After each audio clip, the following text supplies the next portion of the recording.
The Carbon Border Adjustment Mechanism, CBAM, is a key policy tool that forms part of the European Green Deal to reduce net greenhouse gas emissions across Europe and abroad.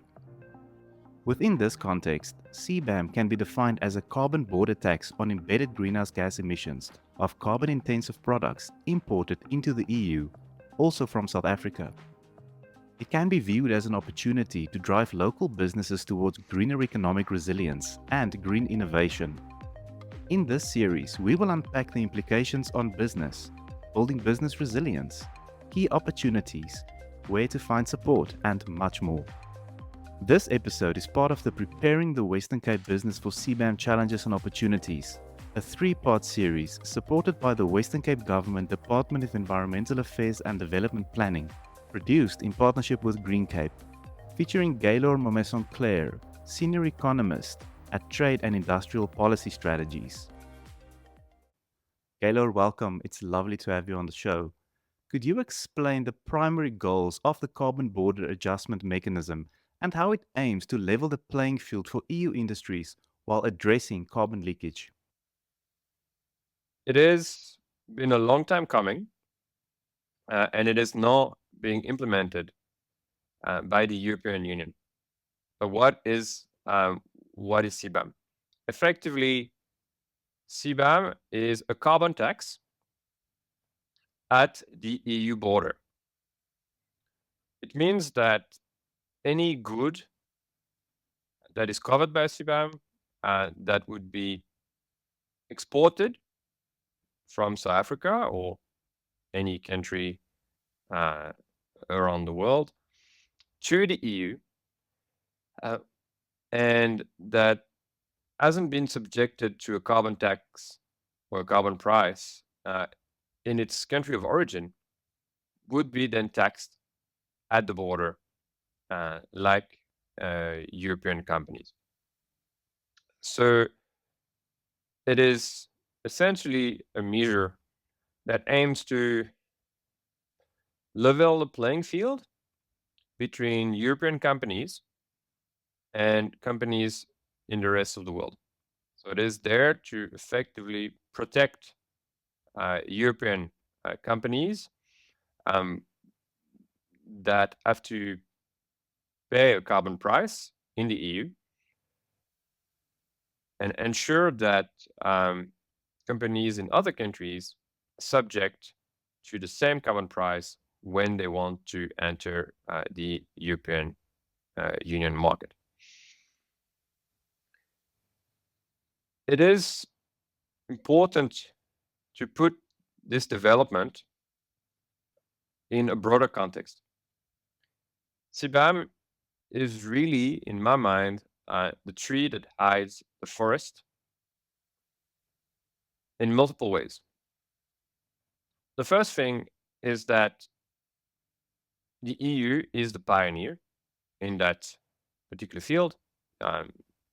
The Union is the first to introduce such a measure, but many other countries are now looking at introducing similar measures.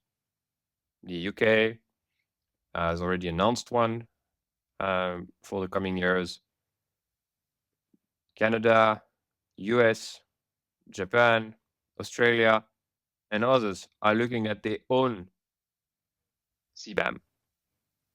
And you will have noticed in the list that I've just given, these are all countries from the global north, who are looking at that.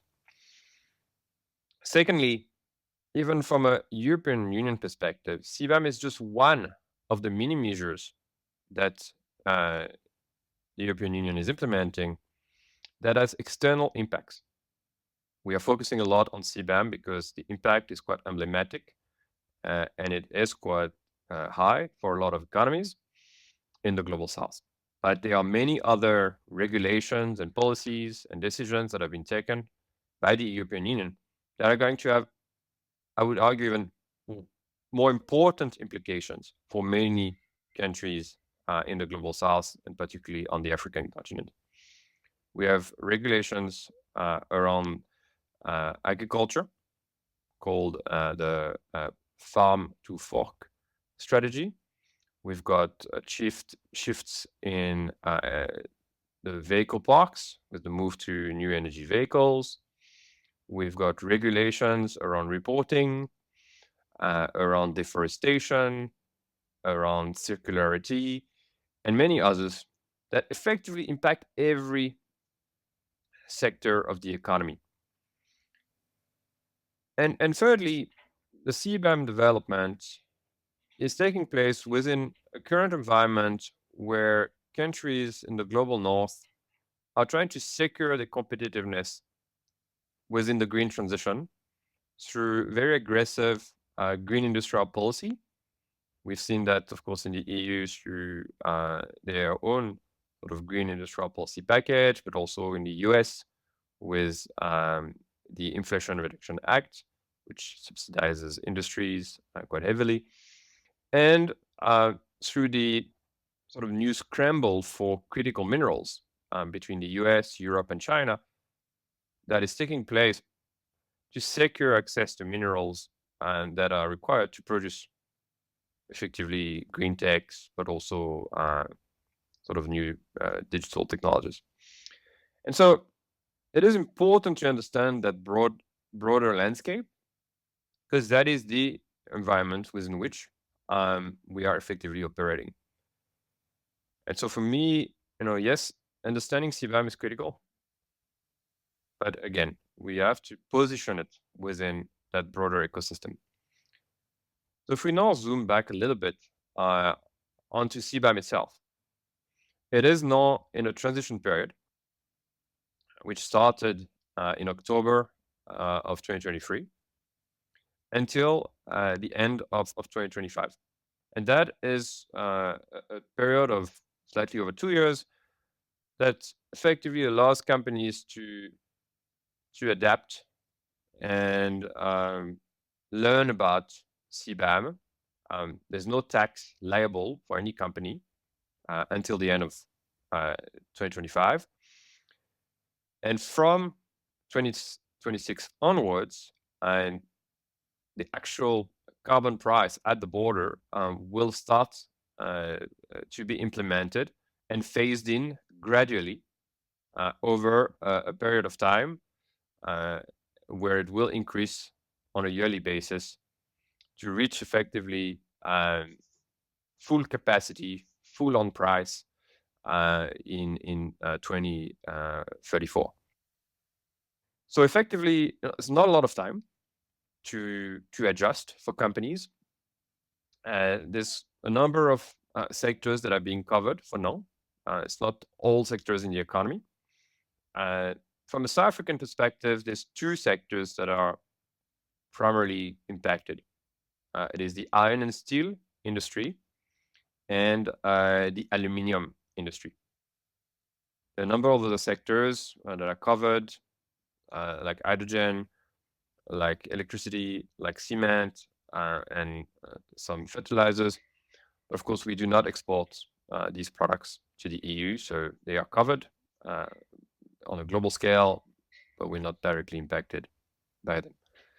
And so what that means is that certainly for the iron and steel industry, as well as the aluminium industry in South Africa, the access to the European market is going to become more complicated if these industries are not in a position to decarbonize or are not subject to a carbon price domestically. And of course, these are industries, heavy industry, that do take time to decarbonize. And from a South African perspective, it is a challenge, of course, because we have a very energy intensive economy, because primarily our electricity, of course, comes from coal-fired power plants. And so there is now a window for us to ensure that the impacted industries ideally decarbonize, but also that we have strategies to respond and adapt to the EU CBAM, but importantly, to the broader environment as well that I described earlier. What steps can businesses in South Africa, and especially the energy and water sectors in the Western Cape, take to build resilience against the potential financial and regulatory impacts of CBAM? And how can they leverage this transition to gain a competitive advantage?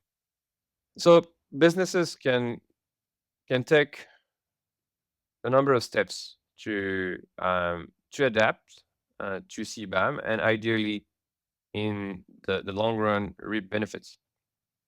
Of course, I indicated access to the European market is going to become more difficult if one has not decarbonized or if one has not been subjected to a carbon price domestically. The other side of the argument is true. If companies are able to decarbonize or are subject to a domestic carbon price and subsequently decarbonizing, access to the European Union market would then become easy and more favorable. And so I think that is the opportunity in the long run. If companies can decarbonize, and they would, in the end, actually have preferential access effectively to the European Union market. The first thing to do from a company perspective is to establish the MRV system, the monitoring, reporting, and verification system. There's quite a heavy burden on the importing companies, which would be in the EU, to report. But of course, that will be passed on to the exporter, that would be in South Africa. And so the systems to effectively prove the carbon intensity of a product and ideally the greenness of that product need to be established. And that is a really important first step. The ultimate goal is to decarbonize effectively. And so the first port of call is always around energy efficiency, making sure that production processes are as energy efficient as possible, and to source low carbon power supply, ideally through obviously renewable energy sources like solar and wind.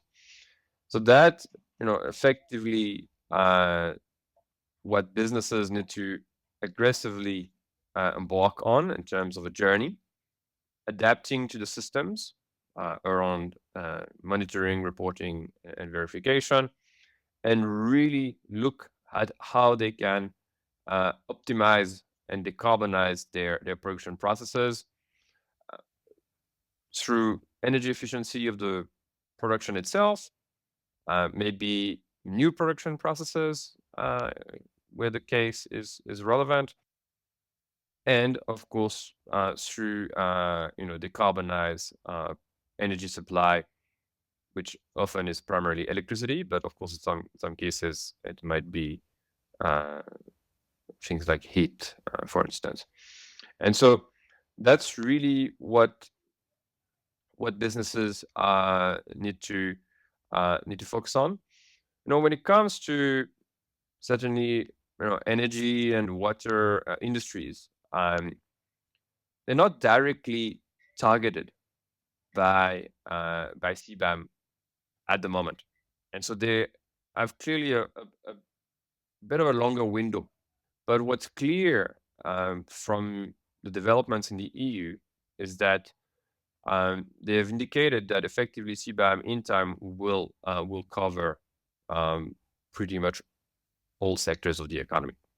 And they actually have established that at the end of 2025, it's going to be a review, and they may add new sectors. And so, best start to prepare now, and then when actually these sectors become covered, then be in the best position to reap the benefits and not have to effectively face some of the drawbacks.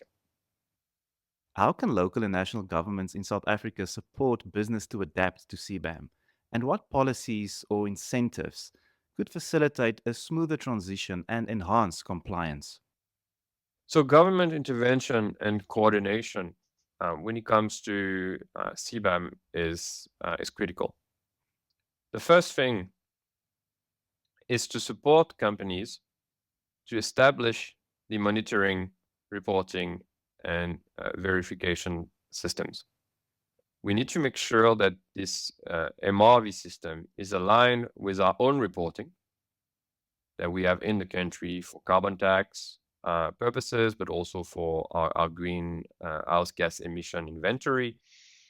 And we want to try and make sure that there's no heavy burden.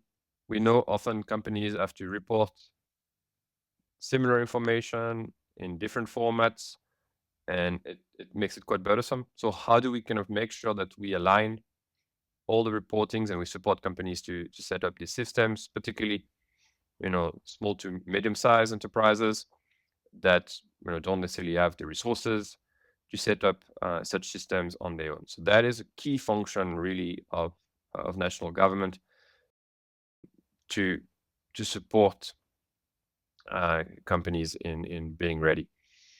Then there are a number of sort of routes that government can take to help companies reap some benefits. First one is clearly a bit of a diplomatic route and trying to negotiate with the EU or push back against some of the measures that are being implemented so that South African companies can get more time to adapt. I think we have to obviously accept that this is a new reality that we're living in. But clearly, if we could be granted more room to adjust, acknowledging our starting point, which is very carbon intensive, and the fact that decarbonizing, particularly steel and aluminum value chains, would take time. It would be good to get more time, and so here I think it is clearly something that the South African government's currently exploring and working with partners in the global south to try and get more time to comply. It's also important because it adds up. I've mentioned it. The EU is the first one, but now the UK has announced that they will implement CBAM from 2027, and then other countries will do the same shortly after that. So the burden of compliance adds up, and I also mentioned it. There are many other measures that companies have to deal with. So getting more room to adapt would be important. Then a green industrial policy package is paramount from the government side to really help companies effectively decarbonize, help them to introduce new production processes, which at times are disruptive and somewhat risky. And so companies need support for that. And also companies need support to procure renewable energy as much as they need. And so, providing some sort of policy package to really fast track the decarbonization of companies is a no regret option from a South African perspective. It reduces the vulnerability, it increases the resilience, and ultimately it increases the competitiveness of national businesses. So for me, that should be effectively the big push, the big push that we can see. Thirdly, and it's almost like a last resort, but if we reach a point now when CBAM is liable in 2026, that companies have to pay the CBAM at the EU border, I think it is the duty of government to make sure that any of the proceeds that would be paid to the EU are actually retained in South Africa. Better a company pays the carbon tax here in South Africa and that we can retain the revenues and then recycle them in the economy, then a company pays it at the EU border. Of course, from a company perspective, they pay either way. But from a country perspective, that then enables us to take that revenue and hopefully recycle it back to these sectors that need to decarbonize and help them actually fast track decarbonization. And so if we come to that point where we have to pay, I think it's really important that we don't see revenue flow from South Africa to the EU. And of course, that could then help finance the other interventions around decarbonization, MRV systems, and just overall readiness. Looking beyond compliance, what long-term economic and environmental benefits can companies expect from aligning with CBAM regulations, and how can these industries contribute to broader climate goals? It's really important to differentiate between the short-term period and the long-term sort of objectives. We've discussed a lot of the short-term challenges with the transition. The reality is CBAM is disruptive, and it is primarily targeted at protecting the EU's interest, and so in the short term, from a South African perspective, we have to find ways to adapt and react to this new reality, hopefully minimize the cost and the burden, and reap some benefit in the short to medium term. In the longer term, it is clear that decarbonizing is the only route. It is the only way to go. It is the only way for any business in South Africa or anywhere in the world to remain competitive, to maintain access to market, to maintain access to finance, and to compete, domestically, but also globally. And so that is really clear that from a long-term perspective, companies that take the steps now effectively to decarbonize will save on cost, will be more efficient, will be more sustainable, and ultimately more competitive. And so, of course, from a country perspective, that adds up to a lot of positives in terms of more employment, more investment,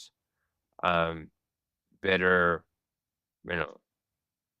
health, better environment, and many other, benefits that accrue to a more resilient economy and a more sustainable economy, like less,